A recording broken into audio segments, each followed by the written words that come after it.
Okay, in this question, we're given a bit of information about blood type. This is very common on diploma style questions. Diploma questions will still provide you with the information to remind you about how ABO blood type works. And this is listed in your data book as well. So it's a reminder that type A blood is caused by the IA allele, type B blood is caused by the IB allele. Those two alleles are codominant with each other, and then O-type blood is recessive to both of them. It then describes a family. In generation 1, the father has A-type blood and the mother has AB-type blood. In generation 2, the oldest son has type A blood, the second oldest child is a daughter with type B blood, youngest child is a son whose blood type is unknown. Question asks us, if the two parents in generation 1 have another child, what is the probability that the child will be a daughter with type A blood? First off, we have to pay really close attention to wording here. The question is asking, what is the probability that the child will be a daughter and type A blood? This is different from a question where it asks, if the couple has a daughter, what is the probability she has type A blood? They're two different things. The second one presupposes that the child is female. The first one does not. It's looking for both of them. So whatever we get here, we're going to have to remember there's 50-50 odds of the child being male or female with Bio30's simplified versions of sex inheritance. So we are going to have half our probability. This question's also asking for a value between 0 and 1. So it is a probability, whatever number we get will be 0 point something. Okay, to actually do the work in this question, what we're going to have to do, first thing we want to do is we want to write out the parents' genotypes. So in generation 1, the father has A-type blood. So we know he's A-type, so he has the IA allele. We don't know what the second allele is. This could mean that he's homozygous for IA or he's heterozygous for IA and little I. The mother, on the other hand, we can tell. She has AB type blood, so she has to be IA, IB. Okay, now, right now, with just this information, we cannot predict the probability of the next child because the two different phenotypes for the father that are, or the two different possible genotypes for the father based off of the one phenotype that we don't know will have different probabilities. This is why the information for generation 2 is given. We don't have to do any calculations with generation 2, but they are providing us with important information. In generation 2, oldest child is also type A blood.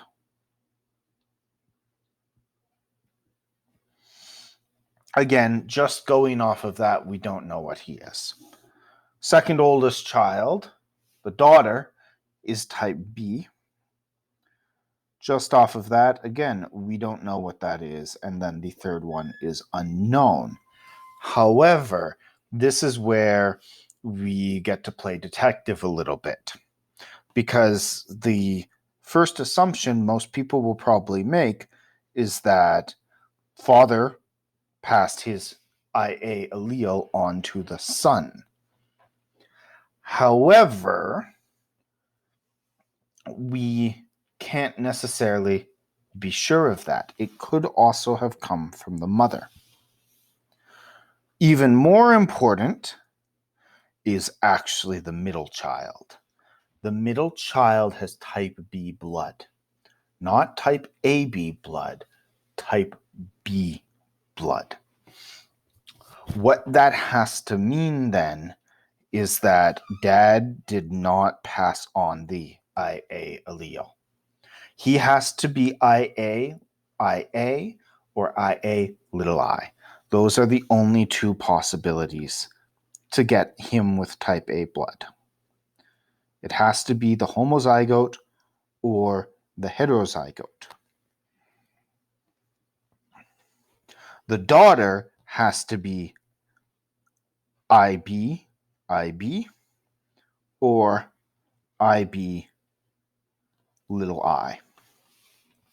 The common thread here is this recessive allele. The father cannot pass on the IA to his daughter. It's not possible, because if he passed on the IA, the daughter's blood type would not be B type, it would be AB type. She had to get the IB from mom, which means the other allele has to be from dad, and it can't be the A type. So she has to have little I, which means he has to have little I as well. And his genotype has to be IA little I. Now we have enough information to do a Punnett square. If mom and dad have another child, what are the ABO blood types likely to be? Well, we know that mom is AB type. We know that dad is heterozygous A type.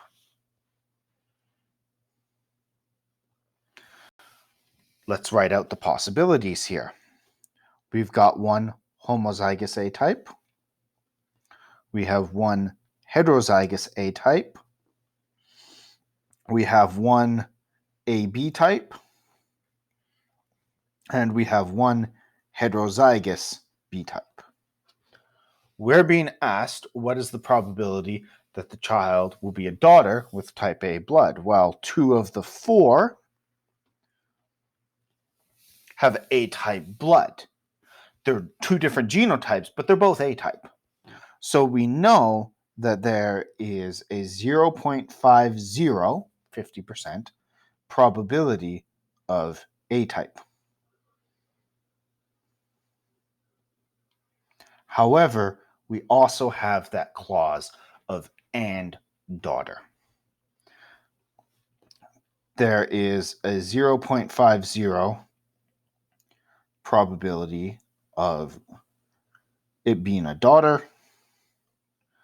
We can multiply them together to give us 0.25 of both, or 25%. But the question asks for probability, so we're going to express it in terms of a probability as well. So 0.25 would be the final answer to this question. Now, there is another way of doing this. You could also do this as a dihybrid cross once we add in the inheritance of sex chromosomes. So you could actually write it out like this as well. I would do it this method, though. I find that this is easier. We know it's a 50-50 chance of boy or girl in Bio 30, so you can just half the probability nice and easily. But you could also do it as a dihybrid cross. In the dihybrid cross, we would do this like this. IA, little I, XY. Those are our 2 genes for dad, and it's crossed with IA, IB,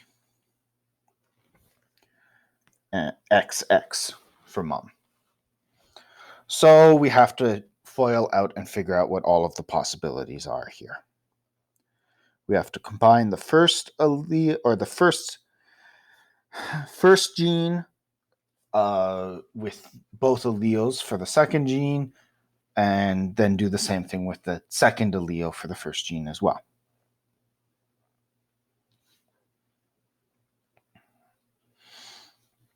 So for dad, this gives us 4 possibilities.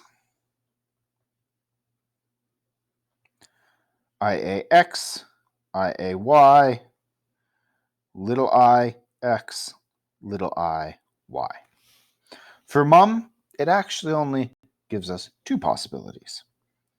IA X and IB X. Because since she's female, XX chromosomes, that means that both of the factors, as it were, for the gametes are the same. There's actually going to be two of each of these alleles being produced, or two of each of these gametes.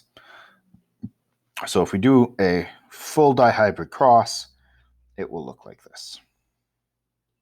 2, 4, 1, 2, 3, and 4.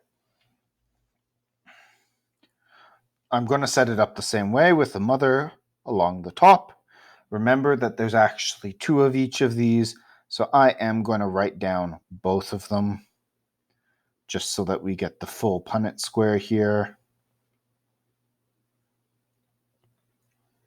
I am, however, not going to fill out every single square because I don't like doing more work than I have to.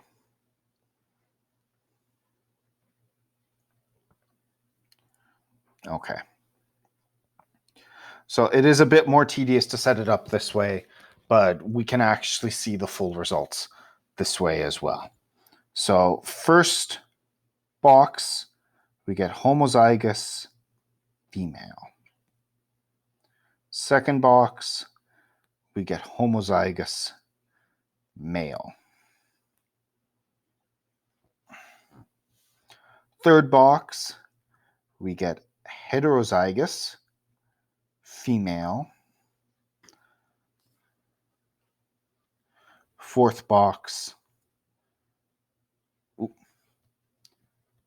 we get heterozygous male. Still A-type. Okay. Now, I am going to make my life a little bit easy here. These two are identical. So these ones, we can just bring them across. It's going to be the same genotype in each square. Then I'm going to do the same thing over here. Now we have AB type, female. We have AB type, male. We have heterozygous B type, female. We have heterozygous B type, male. And I can do the same thing here as well. We have identical gametes, so I can just duplicate. Now we're looking for all of them that are the combination of female and A-type blood. That will be this one. Since this one's identical, it'll be this one too. It'll be this one, and it'll be this one too. So here we have 4 out of 16. And that will, of course, give us 0.25 as well. You can do it either method. I tend to prefer the first method because I can easily remember that I just have to half down if I know I'm looking for male or female. But this way it shows all of the work as well. You can see there's 4 out of 16. And as well, if you want to speed up the dihybrid cross too, you could also exclude these columns. Just make it 8 cells in total. And then 2 out of 8 is 0.25 as well.